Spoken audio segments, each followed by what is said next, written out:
Hey guys, welcome. Here we are, it's the 12th of October 2022. This is Chat with Matt. Hopefully I'm in the Bright Light Client, no, whatever it's called, Bright Light Beings Facebook group.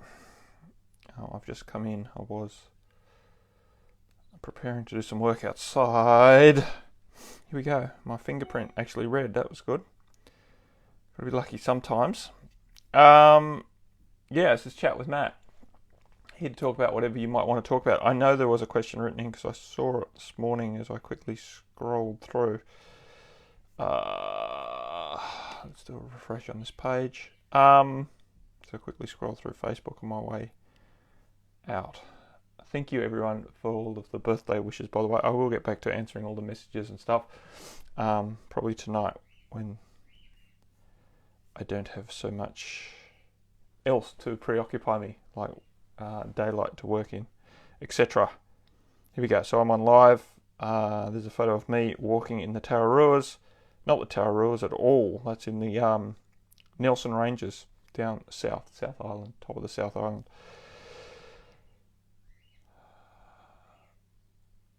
Can we have your take on cults? Anna asked. I'll do that in a sec. I'll start at the top because otherwise I get well confused. So yeah, where are we in the state of events? Where are we? Whew, it's hot in here. I've still got my swanny on. So we passed the full moon. When was that? Was that Monday morning for us here? It was, and today's Thursday morning. So it's only just been 48 hours. So we're still sort of in that sort of 72-hour, 3-day window, either side of full moon, new moon, astrological events in general, where there's still a reasonable amount of influence energetically. So things are still intense. I know things were intense yesterday, and things were really intense on the day of the full moon, for me anyway, and for us in this household, and immediate concerns with getting our sliding door installed, etc., right? Just external things,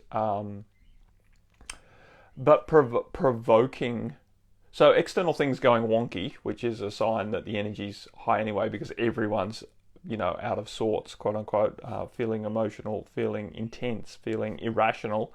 So all sorts of irrational things are happening around you because everyone's experiencing this. And then your response or reaction to the irrationality or the quote unquote wonkiness, the not predictability, the not easy, the not flowing, the not logical, is then intensified as well. So, things can snowball real freaking quickly at these times.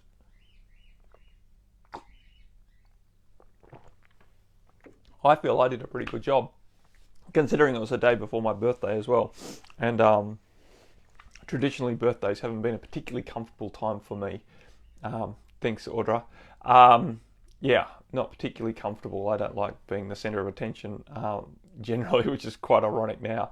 But I quote unquote hated it. I still have vivid traumatic memories of bursting into tears as a 5-year-old having happy birthday sung to me, etc. So, hey brother Jace, how are you? We must catch up. Have a good chat about lots of things. So anyway, birthdays have always been a little bit of a interesting energy in my field. I haven't never really been keen on quote unquote celebrating my birthday in particular, which some of you will align with and understand, and others of you will think, well, that's freaking crazy. You should be able to da da da da da. But that's just how it is, and we have to.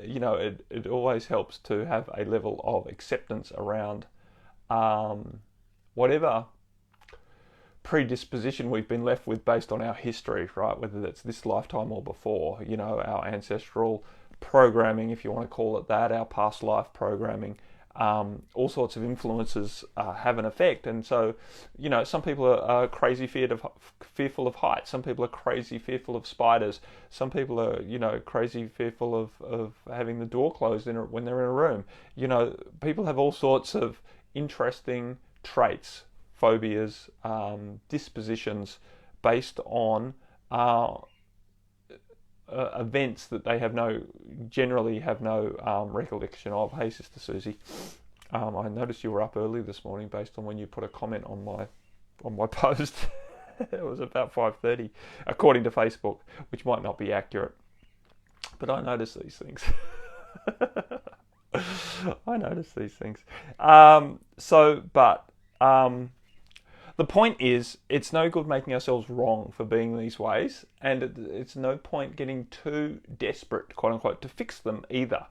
But at the same time, we don't need to be resigned to being that way forever. Although a certain level of relaxed, well, if I was that way forever, it wouldn't be a big deal because I can be happy anyway, then allows ourselves to expand out of it. So it's this interesting trick, if you like. It's not really a trick, where we accept that things don't need to change for us to be happy because we choose to be happy now, and then still hold a vision of ourselves beyond that limitation. So we're holding a vision of ourselves beyond the limitation, but not needing to fix the limitation so that we can achieve the vision and then be happy, right? We have to be happy now. We have to be, quote unquote. So there's no point in, well, let me get back on track.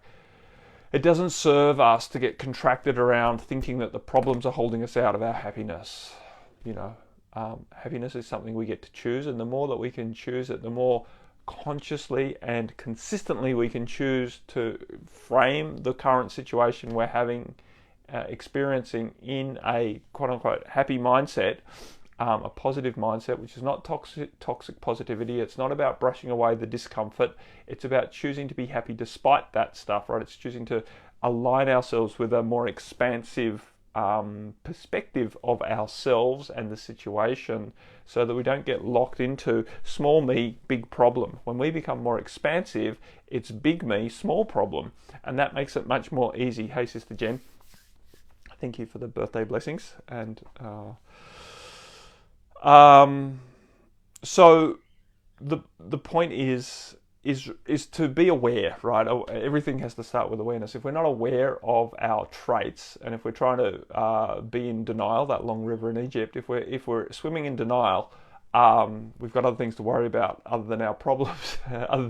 But it doesn't serve us to try and hide the fact that we have various idiosyncrasies, traits that are not normal, quote unquote, that are not considered good by society, right? It's not good to be scared of heights, although there's a bunch of people who are, and of course that's a huge range of experience. Some people are fine with moderate heights. Some people are fine with high heights as long as they feel secure and they're not going to fall. Some people are freaking fearless and can walk out on a girder with every chance in the world that they could fall off and die. And yet they still don't seem to exhibit much in the way of fear. That's not me, right? If I'm walking out on a girder, which I have done many times, I've got a harness so that I know that if I do fall, I'm not going to hit the ground and splat. It's still going to be an event, right? I'm still going to be hanging in a harness and need rescuing and all the rest of it. But it's not a life and death situation, right? And then I can conquer the fear of the height and walk out there. But if I was without a harness, then I would be slithering out there on my belly, which I have done as well. We do all sorts of things in the film industry. Thankfully, that part of my life is no longer a thing. But so the point is where is, there's no fear of heights is yes or no, right? We all have a degree, most of us have a degree of respect for heights, or at least respect for falling off heights that are potentially painful or quote unquote lethal, and yet some people can't go on the second floor of a building and look out the window because they're that scared of heights, right?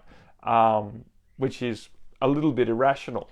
Just as being resistant to having happy birthday sung to you is a little bit irrational, right? Being the center of attention seems to be a little bit irrational unless you know your history, right, of past life, where you were basically tried in front of a group and then punished in front of a group for being yourself, basically, for being a quote-unquote witch, a heretic, maverick, someone who wasn't complying with the rules.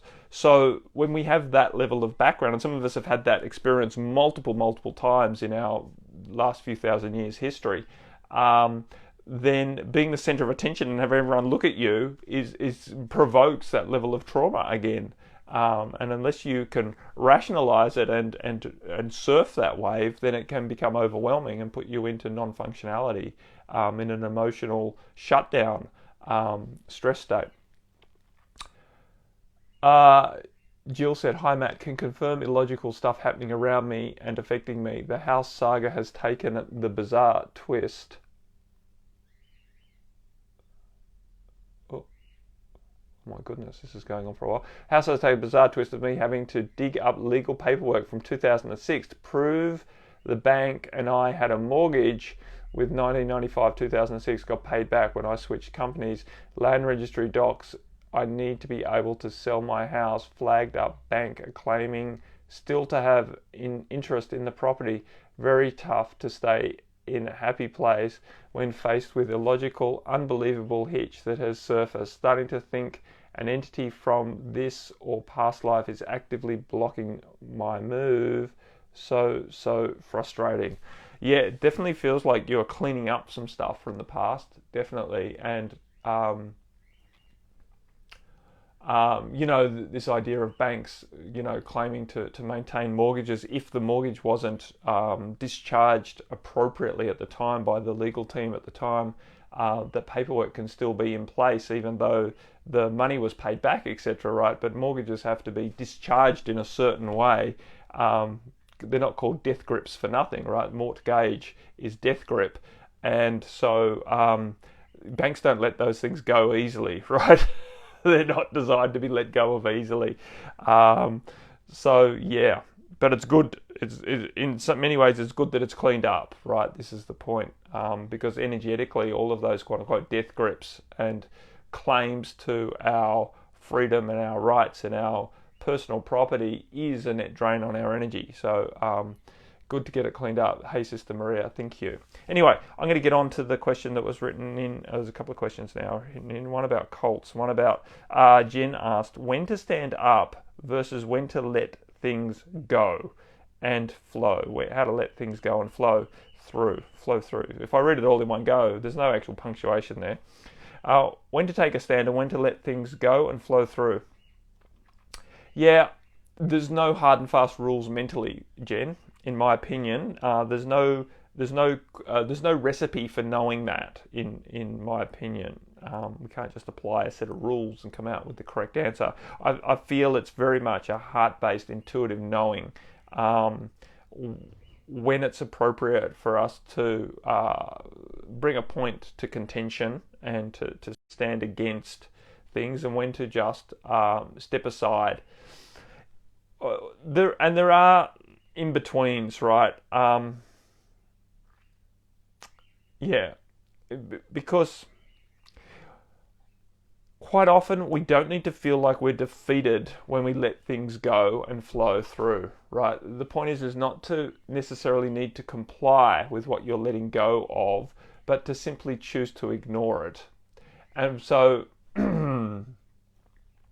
there's subtle differences, because a lot of times when people think that they're sort of letting go of the need to stand up, that they're being defeated and that they're actually enabling or complying with the energy that was quote unquote applying force to them. And that doesn't necessarily need to be that way. Quite often we can let people and things and entities do their thing around us without us needing to quote unquote fight them, and yet still not being controlled by them. We're choosing not to fight against them because if we recognize that fighting against them is not going to yield a result that is useful for us. That's the big point here. So for me, it's like just asking the questions and not necessarily getting an intellectual answer, but asking the questions: what do I achieve by standing up now? What do I achieve by holding my point of view in this environment, in this situation? And if it's not much to be achieved by doing it, right, other than a level of status or a level of intellectual satisfaction, etc., egoic satisfaction, then sometimes it is best just to let it go and let it flow through and let the other people can think that they've won, But that doesn't mean that they have, right? Because all that really matters is your perspective of the world. Their perspective we have no control over. It doesn't really matter. Even if you were to stand up and prove your point to all logical argument, they can still feel that they've won. Right? We don't get to change their opinion of the interaction quite often. So I know we get very contracted around results driven. We want a certain result and we want it verified and everyone to. But at the end of the day, a result is also based on a perspective, right? If you have the perspective, you change if the result is what the result actually means. How you contextualize the result. I guess the point we're making is everyone's living in their own reality. And we don't get to, no matter how well we stand up and no matter how well we present our argument, we don't get to change their reality necessarily. We might, but that's only if they're open. And even if we do change their reality, we've got no, we can't actually control how we change their reality, right? All we can do is present our what we feel to do, our message, our quote unquote argument. So that's it. There's no. That was Jen. Okay, well, I'm in an argument with my landlord who said that he was charging us for electricity, but now is charging us for. Now, hang on. It's charging us for electricity, but it's now charging us for all these other utilities. So part of me is wanting to stand up for justice and not let someone push me around and stand up for myself. And another part doesn't think it matters that much since it's a $35 difference. Yeah. Okay. And so at the end of the day, for me in that situation, I would think what's fair. And not to get too caught up in what was written in the agreement. For me personally, I don't get too caught up in the law or the rightness of setting agreements, etc. Right? Contracts. I'm choosing to expand out of contracts. Right? See, what is justice? This is the point. You had an expectation that you weren't paying for these utilities. The landlord maybe had an expectation that you were, and it wasn't written down clearly, obviously. So what is just? Is it just that you pay for these, or does it really feel unjust that you're paying for these? Is it something that you shouldn't have to pay? In quote unquote fairness. Is it something that you would expect? No, the landlord has to pay that. The landlord always pays that. Or is it something that's So the point is, for $35, is do you want to prove who's right and that he made a mistake and he didn't write it on the agreement, and it should have been written on the agreement if you wanted to pay it, and as soon as he's left it off the agreement, there's no way you're paying it because that's his mistake? Or do you just go, oh yeah, well that's fair that we pay that, and you pay it, right? That's how I operate. I'm not saying that that's how you should operate. I'm just putting that out as a point of view, how I generally feel around these things. And personally, I'm not one to get too contracted around rights and wrongs with contracts and what was agreed upon and what wasn't agreed on. I do value good, clear communication, and it is good to get things in writing and to have agreements in place so that everyone has an expectation of what's going to happen ahead of time, because that clears up experiences like this, right? It helps to mitigate them anyway, but they still tend to happen because it's very hard to formalize every potential expectation around every potential thing that could happen, right? That gets hard. So and the thing with good, clear communication is it's an ongoing stream rather than something that was written down at the start and now it's in a historical document that we're all referring to. I think that part of law really is very anti-evolutionary, right? Where we're always using the past to establish what the law is. We're always using precedent. We're always using what was written down. We're always using what was said in the past to establish what is right and what is wrong, what is just and what is not just. How does what was written in the past have anything to do with what is justice, right? Justice is about equality, and that other word that starts with E that's like equality that's even more expansive. Not everyone just getting equal amounts, but everyone getting what is it equanimity? I can't remember, it doesn't matter. But everyone getting what is going to serve them the best. Margaret said, would you rather be happy or would you rather be right? So we have been all trained, we've all been brainwashed really, trained, programmed, brainwashed into this rightness game where we all use our intellect around certain rules that have been established, and the law is a huge bundle of confusing rules that people spend their whole lives studying to get good at manipulating, basically, to prove their point, to prove what they feel is right. It has very little to do with justice at the end of the day. I know it's sort of set out in that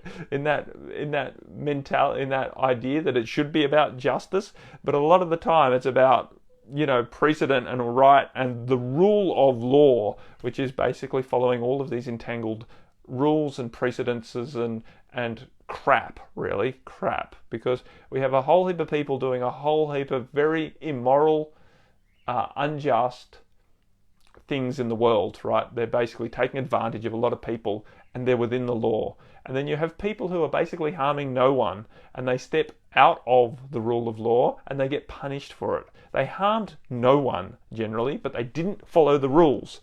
And so we've become a society that punishes people based on their compliance with the rules, and appreciates people or even honors people who have the capacity to move beyond the rules in manipulative ways, right? So Jen said, it's not about being right or being wrong, it's about being in integrity. The thing I'm exploring is, do I stand up for what I agree in, or do I cave because it's easier to cop out rather than to confront them? If none of us are willing to be confrontational, then where do we go as a society? Yeah, well, exactly, Jen. You have to stand up for what you feel is in integrity. And that's exactly the point. It's not about right or wrong. It's not about whether it was clearly written or not. It's, does this feel just for you to pay or not? If it doesn't feel just for you to pay, then you should definitely bring it up and continue conversation around it, right? So that's important. That's important to you. So generally, you shouldn't be caving on that unless it's going to provoke a whole heap of problems for you that aren't worth it. And that is a judgment call from your side of the equation. So definitely follow through with what feels in integrity with you, but always be willing to explore why it feels integrity, and to dig a little deeper, because a lot of the times we think that something's in integrity and it's a program, right? And it's a program basically running of what we've always believed is right. And sometimes those always believed in right are coming up to be examined as to whether that is a useful thing to keep believing. So the interesting point at this time on the planet is we're having to let go of a lot of these programs that we've been indoctrinated into. And these opportunities, like what you're expressing now, are opportunities to inquire a little deeper into why we feel it's really important around that, and to just, I'm not saying that it is or it isn't, because I don't know, but for you to really feel into your heart around that, and not just to go on immediate reactions and responses, because a lot of those are reactional programs in your field. But yeah, it's not going to benefit you to feel like you're caving in because you can't be bothered, or it's too much difficulty, or it's too uncomfortable to confront this, right? That's not where we want to be. That's not the authentic confidence that we're looking to achieve. So this could be an awesome opportunity for you to step past the discomfort of that, and have the conversation, right? I feel it's easier to just pay it, but part of me is tired of him just bossing us around from a power up position. Bossing us around from power up position, I'm projecting the white male domination energy onto him. So if I don't stand up to him, can we really stand up to the larger patriarchy? Yeah, exactly. So if he is, or even if he isn't, and it's just your perception of him bossing you around, doesn't really matter. The point is for you to be willing to have a conversation around it. That's what's important. If you feel that it's unfair that he's asking you to pay this, then definitely you need to be willing to confront him, and that doesn't need to be in a confrontational way. That's just in a authentic desire to have clarity around why he's asking you to pay this, and the fact that it wasn't stated, etc., and he's changing the rules on you. You have to, it is very easy for us to submit our sovereignty to people who have a perceived power over us. And it's interesting, the dynamic between landlord and tenant, and who has the power, depending on the market and depending on the laws around it. Here in New Zealand, the tenants have a huge amount of power over the landlords in the rule of law. And so tenants really have to be, landlords have to be really, really careful about who they get in as tenants, because tenants can just stop paying and it's very hard to get them out, right? I don't believe it's that way in America. So it's interesting, different dynamics between landlords and tenants. And if the market's hot and there's more people wanting to rent than there are places available, then the landlords feel pretty smug that they have, the capacity to pull anything over their tenants, because otherwise they just, evict them and get someone else in, right? Or at least that's the perception, even though every time a landlord evicts someone, they, generally lose weeks of rent and all the rest of it. It's usually not worth it for them, but a lot of them want to play the authority figure in other people's lives because, of their various wounds in themselves. The point being, you don't need to fix him. What's important is that you stand in your integrity and you feel that you're doing what is best serving you. Trying to prove a point in order to stand up to the patriarchy in general is a little bit of a slippery slope. But you finding your power as a person is a definitely an important evolution, and this could be a pivotal step in that, or at least an important building step in that journey of you finding more and more authentic confidence to be able to have these conversations with people and entities who have a perceived level of power over you, so that you can trust your ability to use your skills as a communicator to basically maintain your sovereignty and your integrity and a fairness in your life, right? So that you are not being taken advantage of. Sorry, I haven't been following the comments. I'm just trying to keep up. I know lots of people are writing things, but I'm just trying to keep up with the conversation with Jen. I did mention it in a group message, and he responded very harshly, saying that it was my fault. I misunderstood, and I needed to pay it today. So, yeah, that sounds like, writing roughshod. Is it written down anywhere? Like, honestly?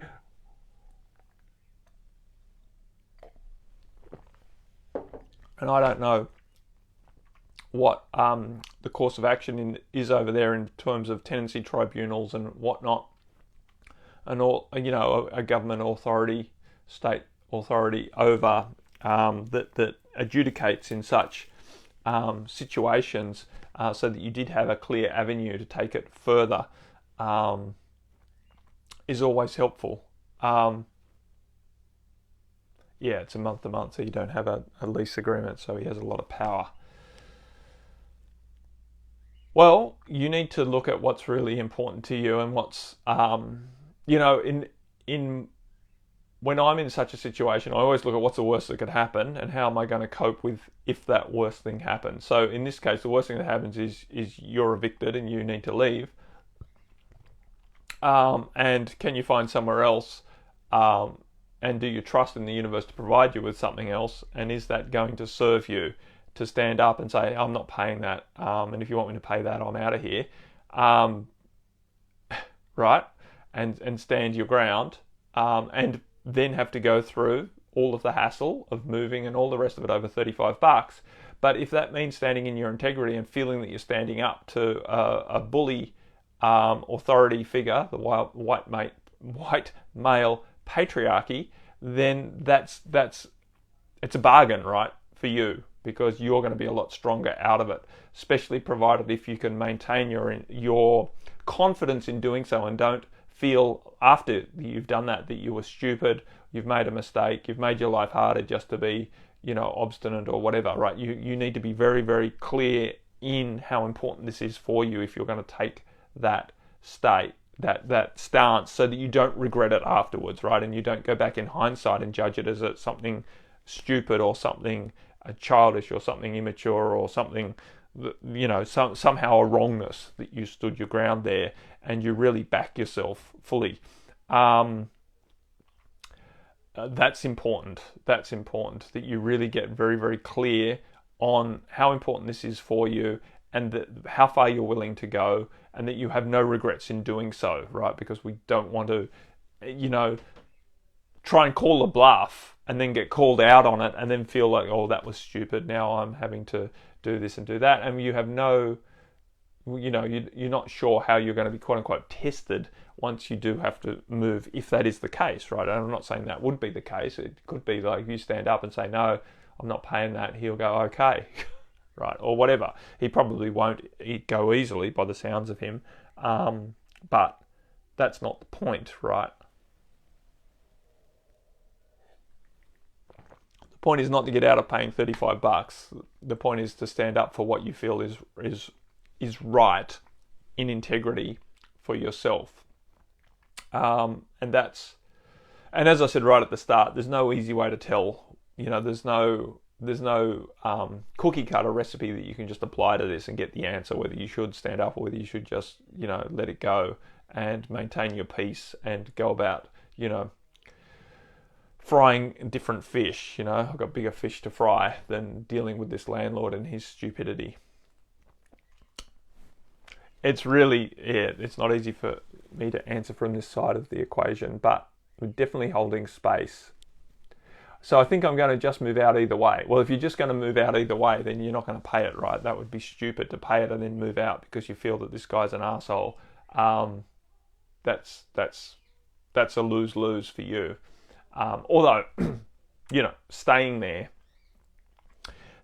when you don't like his energy is not a win anyway. So yeah, if you've decided that you're going to move out, then I would be leaning towards making a point of this for your own sense of integrity.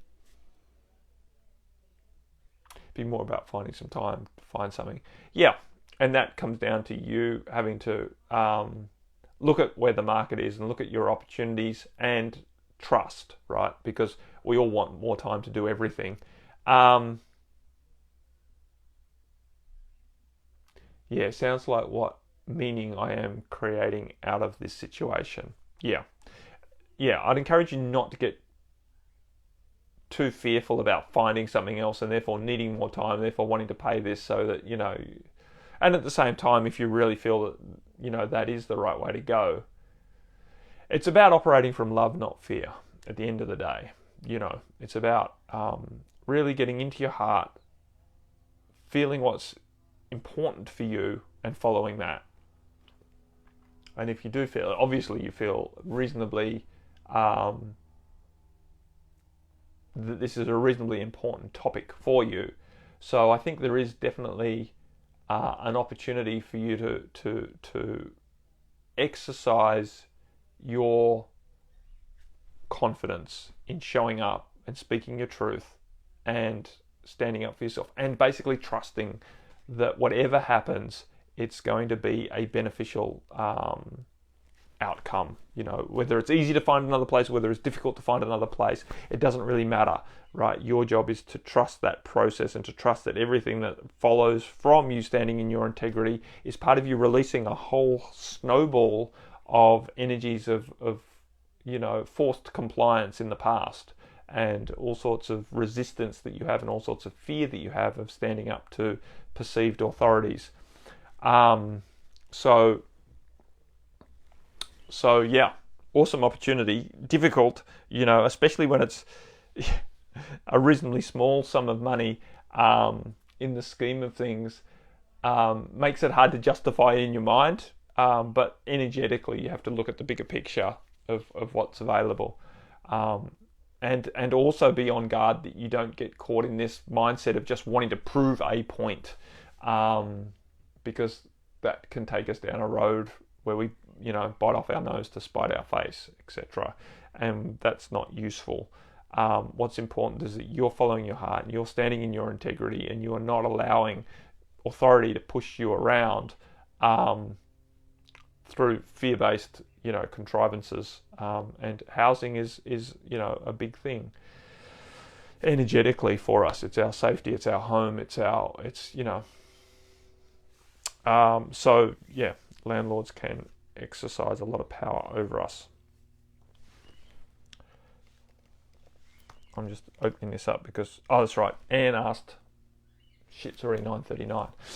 Okay, so I know, and I'm sorry, I've missed a whole heap of comments down the thread here, which I didn't have the capacity to read and speak at the same time. But cults. Cults, again, a very loaded topic. You're welcome, Jen.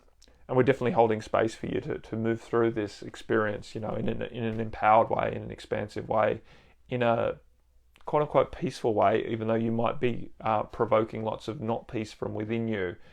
Just remember that what you're feeling is what you're releasing in this, and this is an awesome opportunity for you to step into your power. Either way, whatever you choose to do, you can step into your power. You can choose to feel powerful in not pursuing this as well, right?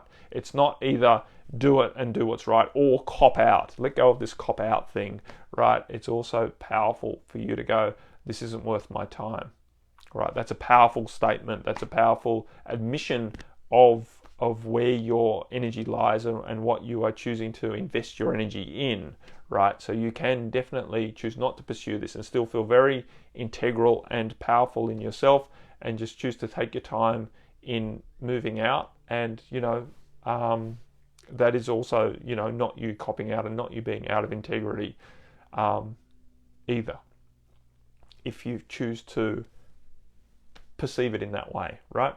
So there's opportunity in both directions, and you don't need to feel locked in. You don't need to feel this is either do it the right way or cop out, and therefore I'm a coward and I'm wrong. Not at all. So be willing to stand in integrity and in your power, and to prioritize what's important for you, right? What's the big outcome for you, and how do you achieve that? And I am not here to tell you what that should be, right? I'm here to support you in whatever you choose in that regard, and to help you navigate that as it unfolds. So cults, and ask what's your take on cults or something like that. Again, cults is a huge spectrum. I think everyone's involved in cults in a certain way, right? A cult is just the shortened word of culture. It's where we're giving our power away to certain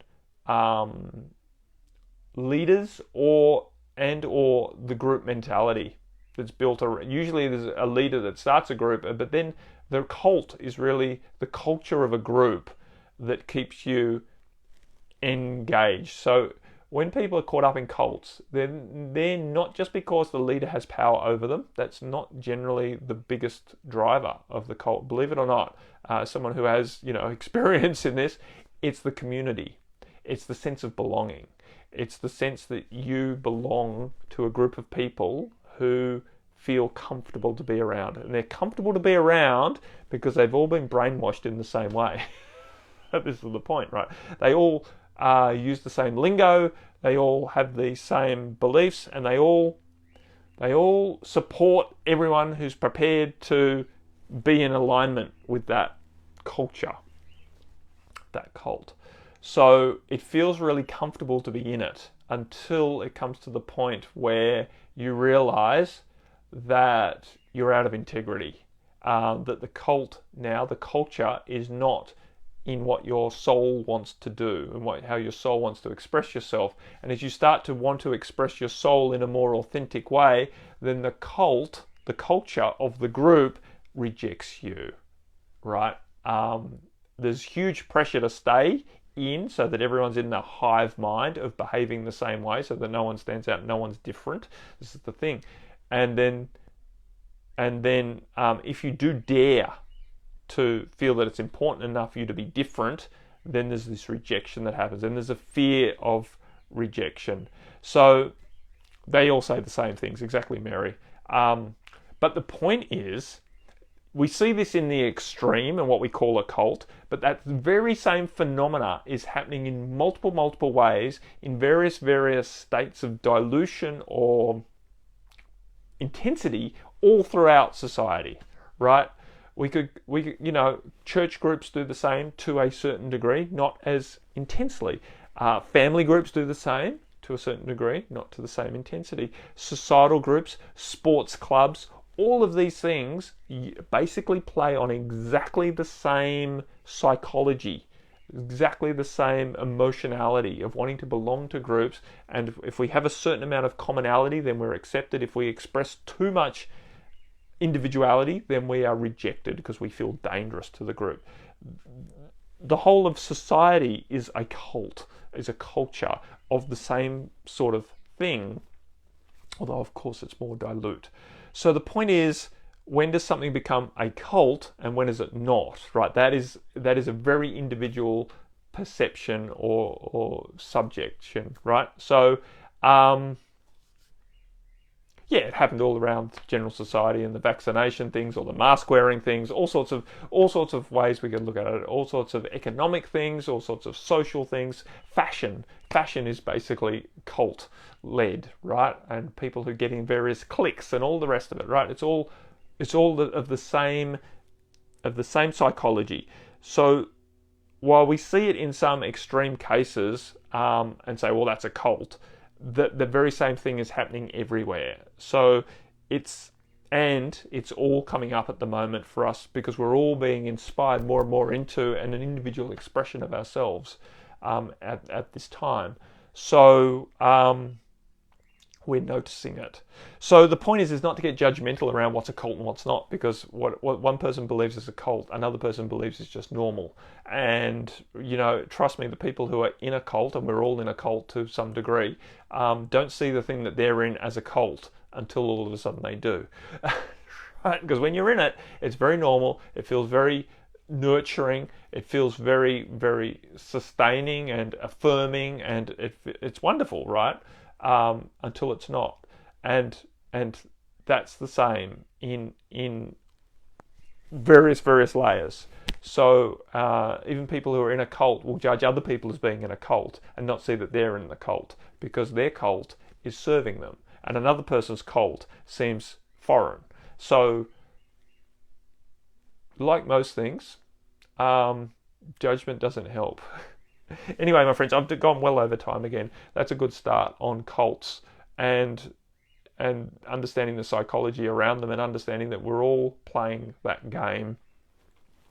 And it's just to what level it is. And, various enigmatic leaders, whether they be, pop culture leaders, whether they be artistic leaders, whether they be political leaders, whether they be financial leaders, are basically cult leaders. They're creating culture that people want to believe in. So Mary said it's hard to be a lone wolf.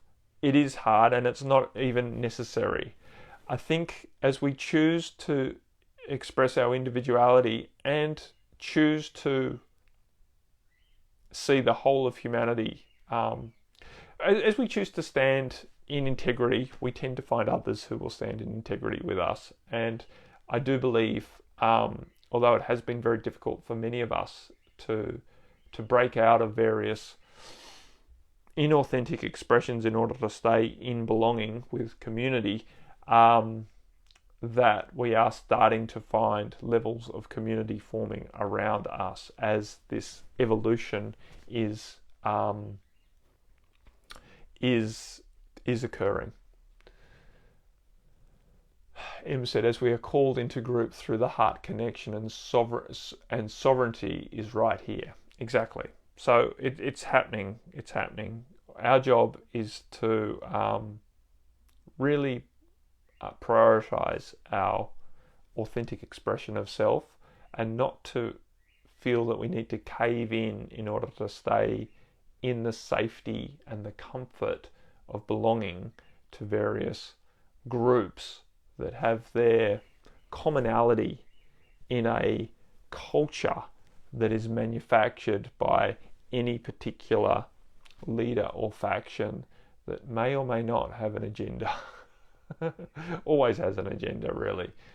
Society has agendas, and all of the cultures generally have an agenda to keep you compliant to, and to keep you on the path. Because once you're in the cult, then the leader can change the culture at whim, and everyone is already needing to stay in that because their sense of belonging is there. So they're up against a very tough decision once you're in the cult, and all of a sudden the leader changes, or even if it's a committee decision to change the culture, then you have choices. If it feels out of integrity to you, you either leave the culture, which feels like a huge loss to you, or you try and fight, in which case you get pushed out.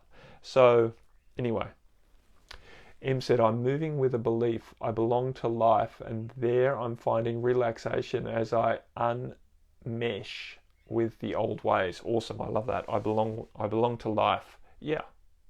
You know, when we develop a very deep communion with God, source, universe, right? Life, earth, nature, then we become aware of an inherent belongingness to everything that gives us the confidence to move beyond these psychologies of the small human egoic personality that needs this sense of belonging in order to feel safe.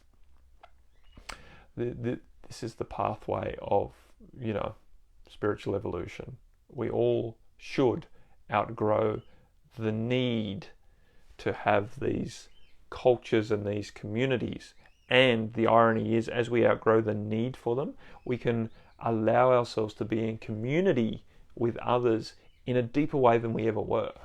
In a deeper way, in a more intrinsically nurturing way in many ways, because we're no longer in need. We no longer need to comply in order to maintain the community. We don't, in the relationship, we don't need to maintain the relationship through doing the right thing, through being the right thing. We start to trust that the relationship is there because of a much, much deeper commitment to basically supporting ourselves and supporting others around us to support themselves. Anyway, friends, as I've said about 4 times now, I've gone well over time. Yes. Much, much love. Bye for now.